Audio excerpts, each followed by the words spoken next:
Bien, ¿estamos? Sí. Si hay alguien que se quiere unir, avísenme porque por ahí no lo puedo ver yo. Bien. Otra vez. Bien, entonces, acá vemos, ¿sí? De manera general, ¿sí? Hasta dónde es que llega la sonda vesical, en este caso en el hombre, ¿sí? ¿Qué función tiene este balón? ¿Sí? Que en este caso es anclar la sonda. Evitar que esta sonda se salga de sitio y se salga, ¿no? Obviamente. En este caso, esta fijación que ustedes ven acá, ¿sí? Es para aquellos pacientes que son semidependientes o independientes, o sea, que tienen una movilidad conservada, digo, ¿sí? En el caso de que el paciente tenga una movilidad reducida, ¿sí? Esta bolsa colectora seguramente va a ir colgada alrededor o al borde de la cama, ¿sí? Entonces, esta es la estructura completa de cómo estaría colocado la sonda vesical, ¿sí? La sonda Foley, que en este caso es de 2 vías, eso es lo que ustedes tienen que identificar, ¿sí? Tiene una parte proximal, una parte distal, ¿sí? La parte proximal se caracteriza. ¿Por qué? En la punta, ¿sí? Tiene fenestraciones, ¿sí? Por donde va a ingresar la orina, ¿sí? Tiene el globo, ¿sí? Que se insufla con agua destilada, la función es de anclaje de la sonda, ¿sí? Para fijar la sonda. En el caso de la parte distal, ¿sí? Tiene 2 vías en este caso. Una vía es para insuflar el agua destilada y la otra vía es para drenar la orina. Este es el set completo, ¿sí? De la tubuladura con la bolsa colectora. ¿Sí? Acá tienen la llave de apertura y de cierre para poder cuantificar la cantidad de orina, ¿sí? En el turno que pasa de ustedes, ¿no? Entonces, obviamente que no tengo que dejar que se llene esto, sino, ¿qué va a pasar si la orina se llena? ¿Qué pasa? Por lógica. No se sabe la cantidad y aparte va a explotar la bolsa seguro, qué sé yo. Sí, Se puede romper la bolsa, puede lesionar al paciente porque va a tirar para abajo. Claro, piensen, si acá teníamos orina, esto se llena, no tiene más donde drenar, ¿qué va a pasar? Vuelve la orina. Se va a llenar de nuevo la vejiga. Se va a llenar la vejiga, el paciente va a evidenciar un globo vesical, ¿se entiende? ¿Sí? ¿Ha pasado esto? Sí, ha pasado, que se han olvidado o de vaciar la bolsa, sí, porque justo, no sé, tenían otra cosa más importante que hacer y se olvidaron de vaciar la bolsa y el paciente estaba con dolor, ¿sí? Que no daba más y se preguntaban por qué y qué sé yo. O a veces, ¿sí? Por ejemplo, en los pacientes que tienen movilidad reducida, ¿sí? Esta bolsa vesical se traslada de un lado de la cama al otro lado de la cama, al lado contrario. ¿Se entiende? Para favorecer, de acuerdo a si está rotando al sujeto en posición de cúbito izquierdo o derecho. ¿Se entiende? ¿Sí? Para que no quede tirante esta parte de acá, digo. Entonces, Claro. Cuando yo levanto, en cualquier situación que ustedes quieran levantar esta bolsa, tienen que hacer 2 cosas. O vaciar la bolsa, ¿para qué? Para evitar que la orina haga el camino retrógrado, y que no se vuelva a la vejiga, si no se pueden producir infecciones, ¿sí? Entonces, Claro. obviamente lo que se puede hacer es, ustedes dentro de sus herramientas tienen la tijera de punta roma, ¿sí? Y la pinza Collar, ¿sí? La pinza Collar es esa pinza que me permite clampear cualquier tipo de tubuladura, ¿sí? Cerrar, ¿sí? De manera temporaria, ¿sí? Cualquier tipo de tubuladura. Entonces, ustedes clampean de la parte más proximal al paciente que tengan, ¿sí? A modo de cuenta que es una mujer, lo clampean acá, a esta altura. ¿Se entiende? Y ahí así ustedes pueden agarrar y levantar esta bolsa colectora para trasladar la bolsa al otro lado de la cama. ¿Se entiende? Nunca se traslada con la bolsa llena, porque si no la orina puede hacer el camino retrógrado. Estas bolsas, ustedes la vieron, es una bolsa que es flexible, no es una bolsa rígida. ¿Se entiende? Claro, sí. Entonces con el mismo movimiento puede pasar la orina y la orina puede hacer el camino retrógrado. Bien. Vamos a lo más importante, que son los cuidados de enfermería. Esperen que admito a Martín. Bien. Entonces, dijimos, ¿no? Tenemos cuidados con respecto a la sonda y cuidados con respecto a lo que es la manipulación de la bolsa. Con respecto a la manipulación de la sonda, ¿sí? Tratar de evitar todo pinzamiento innecesario, ¿sí? Cualquier acodadura, doblez que se pueda generar en la cama, ¿sí? Fijar siempre la sonda Foley a la cara interna del muslo, ¿sí? Con una tela adhesiva hipoalergénica. ¿sí? Esa tela no tiene que ser tirante, ¿sí? Porque si no puede generar un doblez también. O sea, yo le tengo que dejar una cierta cantidad para que no quede tan tirante la sonda. Para que tenga más movilidad, digamos. ¿Cómo? Para que no sea, que tenga más movilidad, digo, Claro, sí, esto también tiene que ver con evitar las manipulaciones innecesarias, ¿sí? Con el tema del cambio de las ondas, ¿sí? Acá hay una controversia, esto seguramente lo van a ver que muchas veces no se cumple, y esas son las causas de las infecciones intrahospitalarias, ¿sí? Desde la teoría nos dice que las ondas de tipo látex, estas que son de color amarillo, bien flexibles, se deberían cambiar por lo menos una vez por semana, ¿se entiende? No así la de silicona, que es la más rígida de todas, ¿sí? Que tiene un tiempo de duración mucho más largo, ¿sí? Que son de 14 días. ¿Sí? Entonces, y también, bueno, se va a cambiar si se presenta algún signo de deterioro, alguna fuga o alguna obstrucción, ¿sí? Que no se pueda destapar, se va a tender a prescribir el cambio de la sonda. Acuérdense que siempre este procedimiento, como es un procedimiento invasivo, sí tiene riesgo de infección. Si uno no sigue los elementos de bioseguridad correctamente, ¿sí? El procedimiento tiene un alto riesgo de infección. Digo. Bien, con respecto a los cuidados de las bolsas, dijimos, no usa siempre que sea posible las bolsas de circuito cerrado. ¿Sí? Las bolsas de circuito cerrado, ¿sí? A diferencia de estas bolsas, no sé si ven la cámara mía, ¿sí? Son bolsas que son de una sola vez. O sea, que no permiten la evacuación de la orina. Digo. Entonces se van cambiando de acuerdo al uso.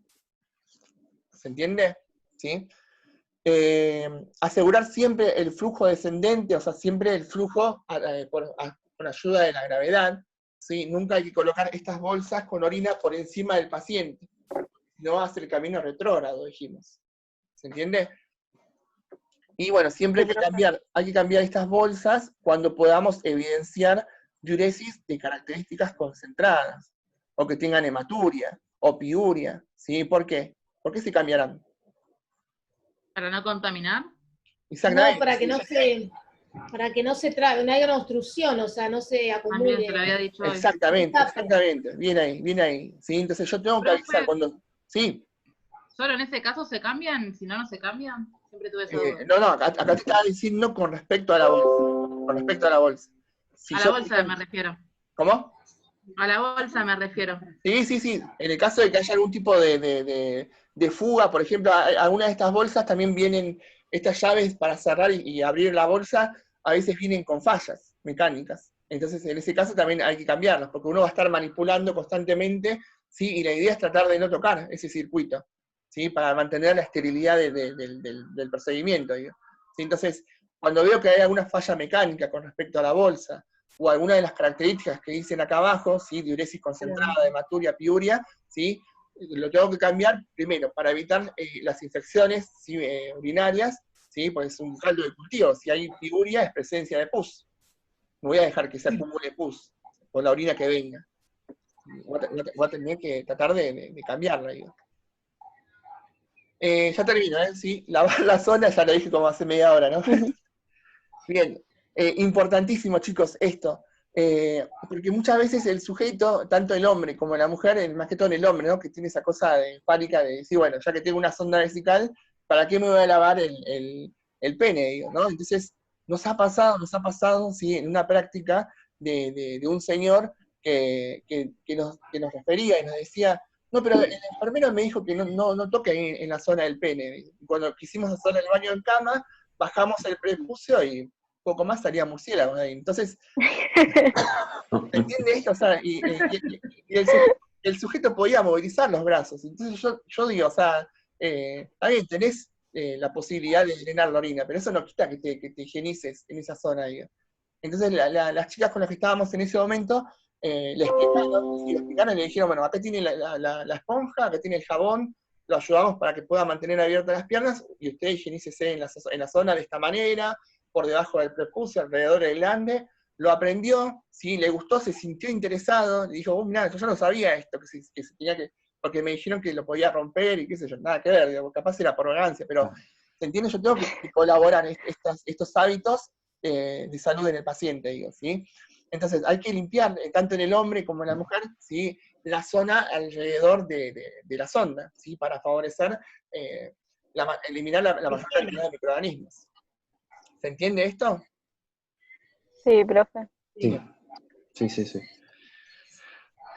¿Qué más? Limpieza de la zona perineal, ya lo dijimos. Valorar los indicadores de infección urinaria, ¿sí? Aumento de temperatura, escalofríos, dolor en flanco suprapúbico o hipogastrio, que es lo que conocemos nosotros, ¿sí? Si tenemos presencia de orina turbia, ¿sí? O orina fétida, o presencia de hematuria, tengo que estar pensando en un cuadro, en un proceso infeccioso. Esto, ¿sí? También sumado a un laboratorio con blancos elevados, ¿sí? Con glóbulos blancos elevados, siempre va a estar asociado a un proceso infeccioso. Entonces, son valores que tengo que ir teniendo en cuenta, digo, ¿sí? Por eso nosotros caracterizamos todo, no solamente la orina, ya olvídense de esta orina color ámbar, traslúcida, que era la característica normal, digo, ¿sí? Nosotros a partir de ahora vamos a valorar esas y también las características que son anómalas. Valorar la aparición de infección uretral comprobando que no haya secreción alrededor de la sonda. ¿Sí? Una de las complicaciones, ¿sí? Es que empiece a aparecer algo que se llama perisonda. Este nombre, ¿sí? Acuérdenselo bien, grábenselo bien, es cuando por alguna situación, si se llega a obstruir la sonda vesical, la orina tiene que evacuarse por algún lado, ¿sí? Por la fuerza que hace el sujeto, entonces empieza a evacuarse alrededor de la sonda, empieza a tener pérdidas. Usted va a ver que el paciente tiene el pañal y cuando se lo abre para ver orina. Yo siempre, pero ¿cómo? Tiene que estar en la bolsa y no afuera. Entonces ahí eso les tiene que llamar la atención, digo. Entonces, la presencia de orina alrededor de la sonda, ¿sí? Que haya un ambiente húmedo, ¿sí? Puede generar la infección a nivel uretral, ¿sí? Un edema, una inflamación. Dice, cuando haya que pinzar la sonda, hacerlo siempre en el tubo de drenaje de la sonda, nunca en el catéter, ¿sí? Entonces dijimos esto, ¿no? O sea, siempre tiene que tratar de ser lo más cercano al paciente, ¿sí? Para tratar de evitar cualquier tipo de lesión a nivel de la sonda. Me estoy quedando sin... me da mucha sed. Entonces dice, conectar una jeringa... Sí. Perdón, no, a mi nene porque pone muy fuerte el celular. Este procedimiento de acá, perdón, acá, esto es para retirar una sonda. Hay pacientes donde se va a indicar el retiro de la sonda vesical, ¿sí? Porque el paciente progresó, ¿sí? O que ya no es necesario hacerle un control estricto.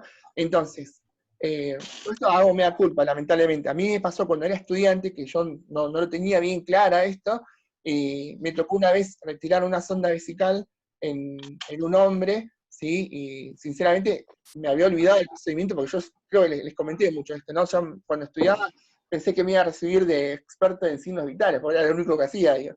Entonces no tuve la oportunidad de realizar otro procedimiento que no sea ese. Entonces, cuando me tocó hacerlo por primera vez, poco más y le produjo una hemorragia, porque me había olvidado de desinsuflar el balón. ¿Se entiende esto? Entonces, sí, por suerte me di cuenta a tiempo, porque el paciente casi más y me golpea, pero dije, no, faltaba esto. Dijo, entonces, pero bueno, en ese momento casi me manda una macana. Digo. Entonces, importante acordarse que sean el hombre y la mujer, cuando tengan que retirar una sonda, lleven una jeringa vacía, obviamente estéril, y van a conectar en la parte coloreada, en la vía que está coloreada, ¿sí? Van a extraer toda la cantidad de agua destilada, digo. Y recién ahí retiran suavemente.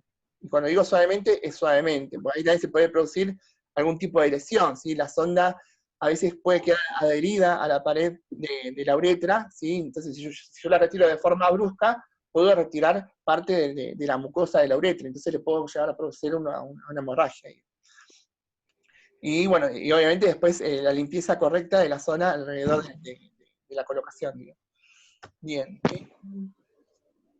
Bueno, esto después sí hay que ir valorando las micciones posteriores a la retirada de la sonda para ir viendo si no hay presencia de dolor, ¿sí? o de micciones pequeñas y aumentadas en tiempo, ¿sí? Como la poliacuria.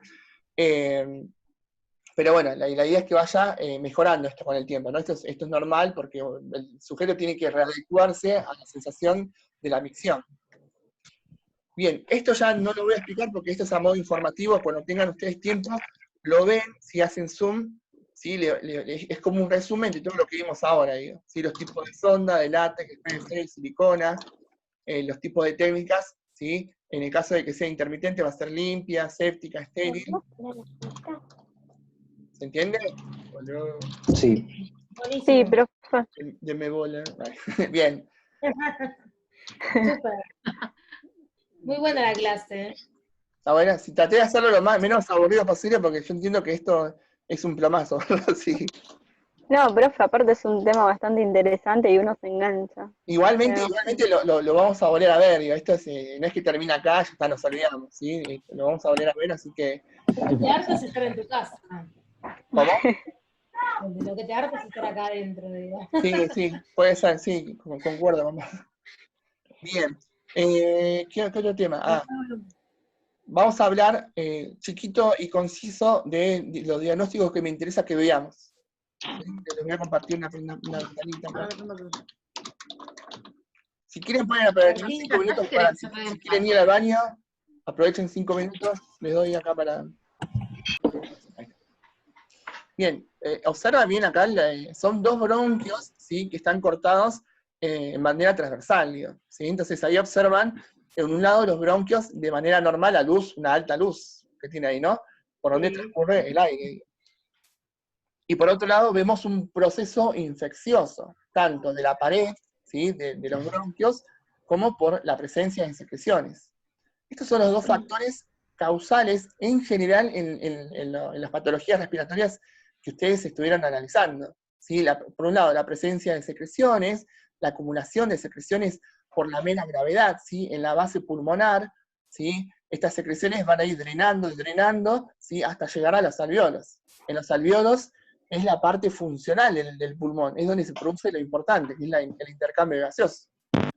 ¿Sí? Si ese intercambio gaseoso está disminuido, ¿sí? ¿Cómo repercute eso en la persona? Si yo tengo poco oxígeno en el cuerpo. Poca energía, tiene Bien, Dificultades respiratorias. exactamente. Fatiga. Los músculos accesorios para respirar. Fatiga, exactamente. Todo eso que me están diciendo está perfecto, excelente. ¿Sí? Entonces, principalmente lo que dijo Mabel, ¿no? O sea, el sujeto no va a tener energía. ¿Por qué? Porque no tiene... Ahí está entrando ATP. No tiene ATP en las células. Exactamente. No llega el oxígeno. Lo mismo va a pasar si el sujeto no ingiere ningún tipo de alimento, tiene alguna dificultad para ingerir alimentos. ¿Se dan cuenta que hay mucho de enfermería que es lógica y no es tanto de memoria? No, Bueno, si es un sujeto tiene que enfermo, decir que sí. sí, por favor.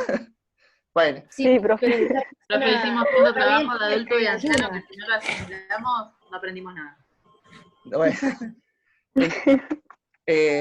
Esto lo tienen que pensar de esta manera, digo, ¿sí? Cualquier situación que haga que el aire que nosotros inspiramos, ¿sí? No llegue de manera óptima y va a repercutir primeramente porque no vamos a generar ATP adecuado.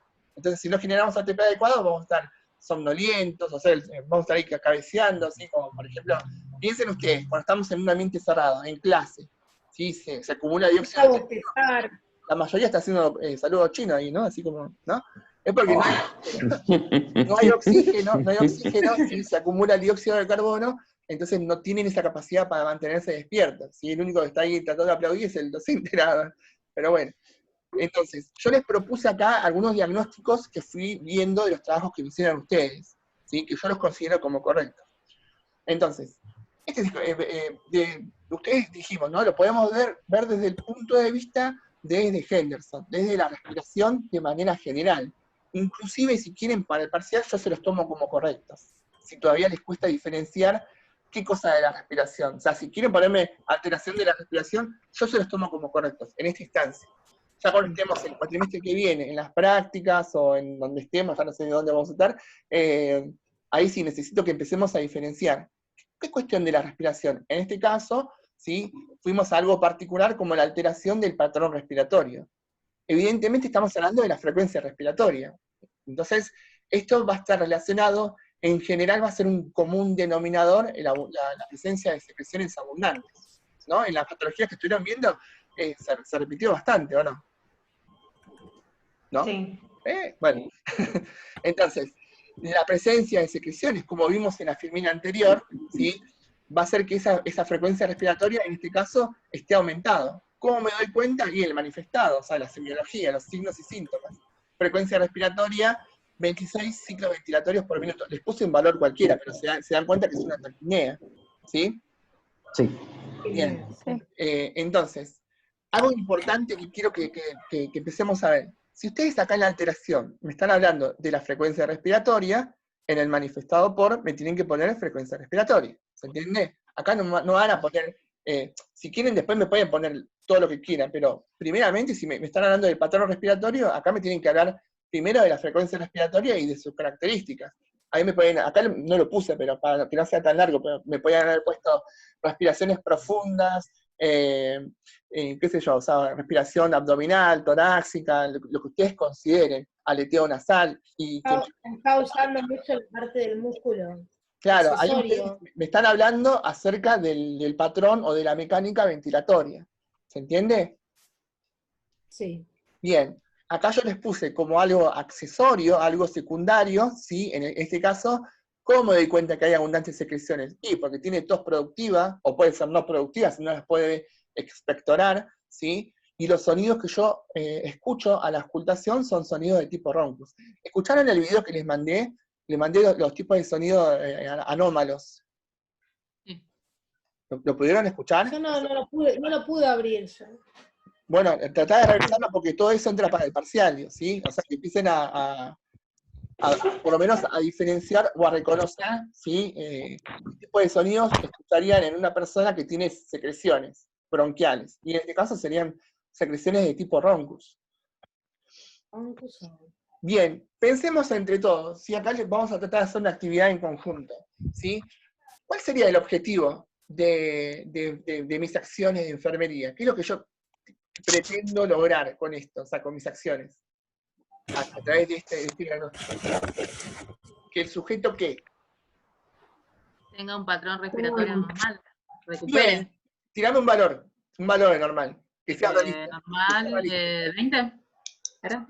Pues, dame un valor concreto y que sea realista de 26 ciclos ventilatorios, que pase a qué? Que pase a 22. Bueno. A 22, bien, me encantó, digo, ¿se entiende? Yo no voy a pretender que el sujeto evidencie de 13 ciclos ventilatorios en una hora, o sea, no soy Dios, ¿se entiende? Por eso cuando les puse en el Power, ¿sí? Que los valores que ustedes evidencien en los objetivos tienen que ser valores.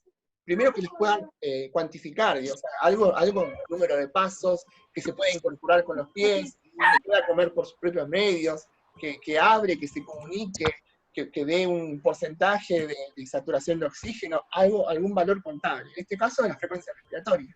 Y por otro lado, tiene que ser creíble, ¿sí? En el tiempo que ustedes consideren. En este caso, mi problema va a ser que tiene secreciones. El agente causal va a ser las secreciones.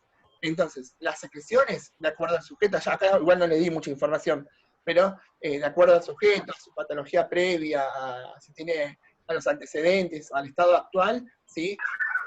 Puede llegar a 22 ciclos ventilatorios y de un turno al otro, en 24 horas, en 48 horas, va a depender exclusivamente del caso. Uno va a esperar que sea lo más antes posible, obviamente, ¿no?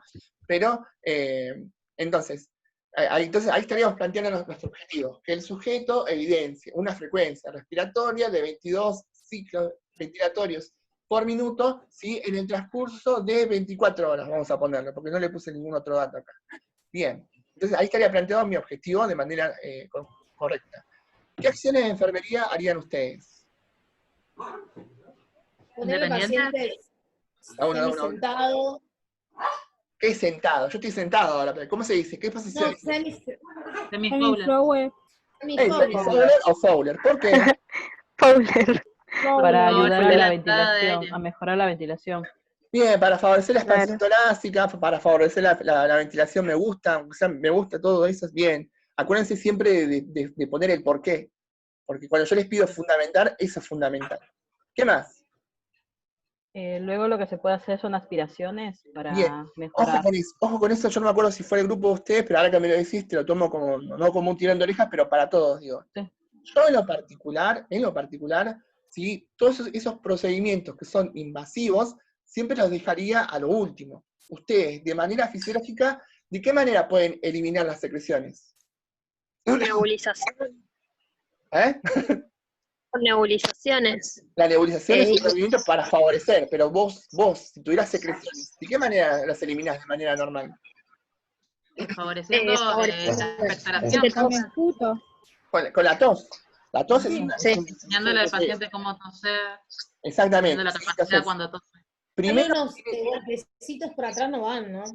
por eso, vamos por partes. Primero, ustedes lo que tienen que hacer es tratar de saciar esas necesidades fisiológicas normales que tenga el paciente.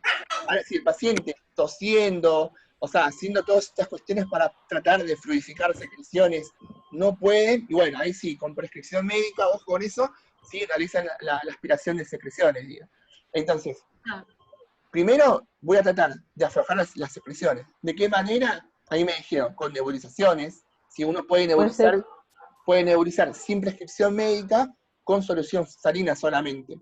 ¿Se entiende? Ahora, si necesito incorporar algún medicamento, como salbutamol, ¿sí? O otro medicamento que me abra las vías respiratorias o que me las fluidifique y que me humedezca la mucosa de las vías respiratorias, si ya es con prescripción médica. Pero con solución fisiológica podríamos hacerlo, ¿sí? ¿Qué otra Lo mismo cosa? la fisioterapia.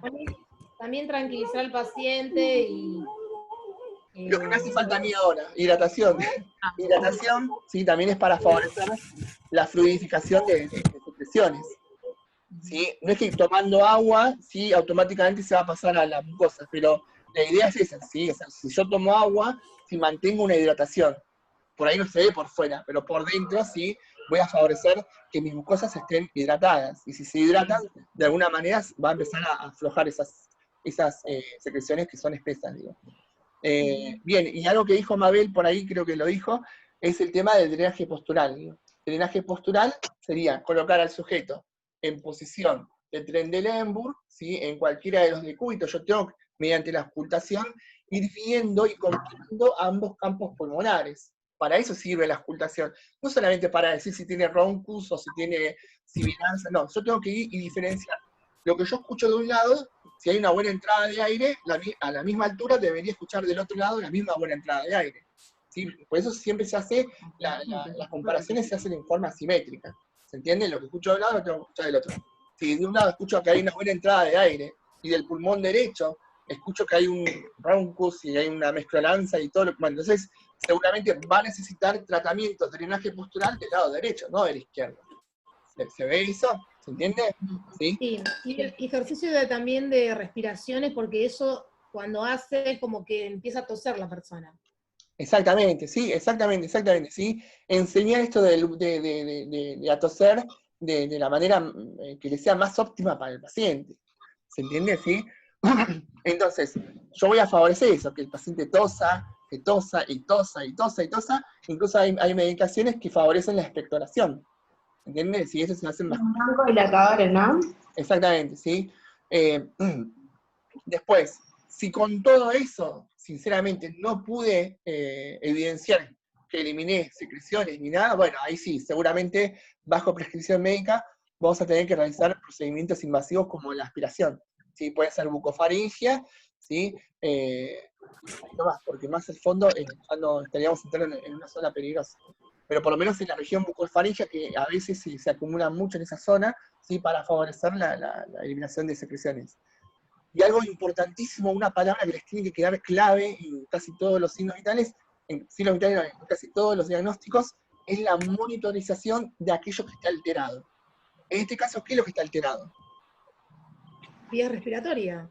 Un patrón respiratorio. El patrón respiratorio. Entonces, de los signos vitales, ¿qué es lo que voy a tener que monitorizar específicamente? La saturación de oxígeno en sangre. Y acá, ¿qué dice acá? La frecuencia respiratoria, sobre todo el oxígeno también, sí, Martín, está bien eso, ¿sí? También, pero como mi alteración es la frecuencia respiratoria, y obviamente que voy a tener que ir viendo, porque si mi objetivo es que llegue a 22, ¿yo cómo me voy a dar cuenta si llega a 22? Y le voy a tomar la frecuencia respiratoria, qué sé yo, cada una hora, cada 2 horas, ir viendo, de acuerdo al tratamiento que le voy dando, ¿entiendes?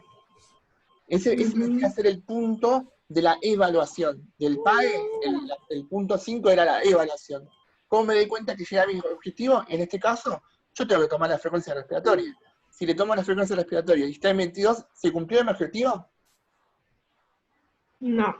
Sí, No, sí. profe. Ah, no, sí. Sí, Ustedes en el porque objetivo me tiene habían planteado que llega a evolución. 22 Pero no por lo tenía. menos. ¿No? Pero, claro, si estaba en 26 y bajó a 22. Claro, ¿se entiende? Lo ideal, ustedes me pusieron Sí. que llegue a 22. Y por eso va a depender de lo que ustedes me pongan en su objetivo. ¿Se entiende esto o voy muy rápido? Sí. Sí. No, Sí, está se bien, entiende. profe. Bien, se va a la segunda entonces. Otra, sí, hiper común y verla es esta, ¿no? Limpieza ineficaz de las vías aéreas. ¿Qué significa limpieza ineficaz de las vías aéreas? Para que haya una limpieza eficaz de las vías aéreas, yo a la auscultación debería escuchar sonidos de murmullos vesiculares, ¿no? Una buena entrada de aire. No debería haber secreciones en forma exagerada. ¿Se entiende? ¿Sí? El sujeto debería poder eliminar la mayor cantidad de secreciones mediante la tos. ¿Sí? Esto es medio parecido al anterior, simplemente que acá nos estamos enfocando, ¿sí?, en la permeabilidad de las vías aéreas. Es otra manera de decirlo. Esto va a estar relacionado entonces con abundantes secreciones. Manifestado por, en este caso, la tos puede ser improductiva. Puede ser que yo esté tosiendo como yo ahora, que tengo unas secreciones acá, no tengo coronavirus, pero y no las puedo sacar. Digo. Entonces, ayúdenme, por favor, voy a tener que hacer algo. Seguramente hidratarme ahora en un ratito, ¿sí? Y hacerme unos golpecitos acá para poder aflojar las secreciones, digo, ¿sí? Entonces, en este caso, acá yo les puse dos manifestados así bien básicos, ¿sí? Por un lado, que ustedes van a ver que el sujeto tose, pero no puede eliminar las secreciones. Y por otro lado, inclusive cuando respira se va a escuchar, no es a veces ni siquiera es necesario tener el estetoscopio, porque se escucha tal cual el sonido ronco, así, como si estuvieran roncando, no, el sonido ronco. ¿Se entiende esto? Sí. En este caso, sí, el objetivo va a ser que el sujeto evidencie, ¿sí?, una limpieza eficaz, como una permeabilidad de las vías aéreas. Acá el problema es que el sujeto no puede eliminar las secreciones por el método fisiológico, que es la tos. Entonces mi objetivo en este caso va a ser que el sujeto evidencie una limpieza eficaz de las vías aéreas. Vamos a ponerle de vuelta, en 24 horas de tratamiento, ¿sí? Entonces, acá las acciones de enfermería van a ser muy parecidas a la anterior. ¿Por qué? Porque el factor causal es el mismo, son las abundantes secreciones. Entonces, en las acciones de enfermería le ponen idem anterior, para no estar copiando de vuelta.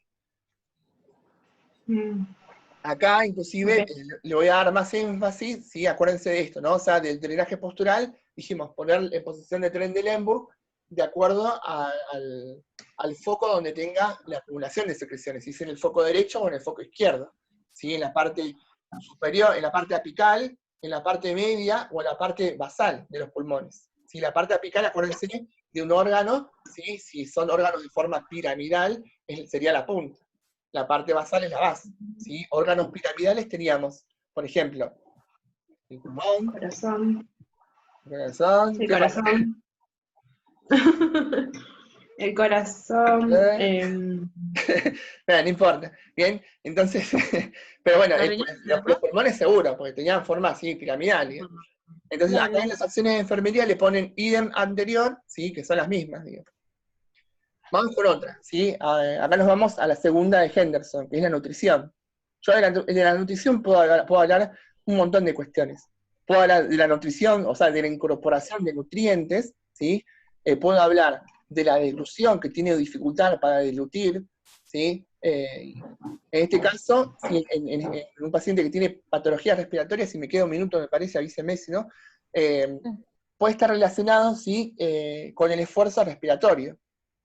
Ustedes me dijeron al comienzo, si el sujeto no recibe oxígeno, va a estar somnoliento, tirándose ahí, cabeceando, cansado, exactamente. ¿Sí? Entonces, el manifestado acá va a ser que el sujeto va a evidenciar un índice de masa corporal menor a 22. Si ustedes ahora se preguntarán, ¿y cómo calculo el índice de masa corporal?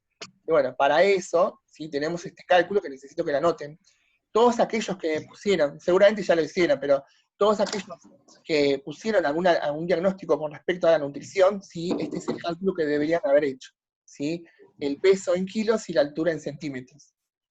Entonces, el cálculo... Profe, no se ve la imagen. ¿No se ve el qué? No se ve la imagen. A ver. Ahí